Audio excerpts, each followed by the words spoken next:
వినాయక చవితిని పురస్కరించుకుని హైదరాబాద్ శివారు గీతం విశ్వవిద్యాలయం విద్యార్థులు పర్యావరణ పరిరక్షణ కోసం మట్టి గణపతి ప్రతిమలు తయారు చేశారు.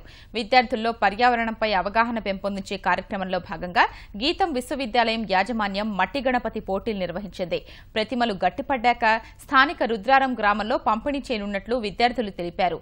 ప్రతి ఒక్కరూ పర్యావరణానికి హాని కలిగించని గణపతుల్నే వాడాలని విద్యార్థులు విజ్ఞప్తి చేశారు.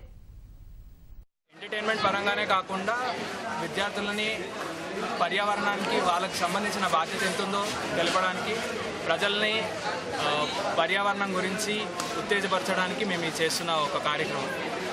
ఇది ఫలితాలను ఇస్తుందని ఎక్స్పెక్ట్ చేస్తున్నాం. ముఖ్యంగా వినాయక చవితికి ముందు ఇలా విద్యార్థులు ఒక కార్యక్రమాన్ని నిర్వహించి అందులో వాళ్ళకి బహుమతులు ఇచ్చి మిగిలిన విగ్రహాలను ఇక్కడ ఉన్నటువంటి కుటుంబాలకు పంపిణీ చేయడం జరుగుతుంది.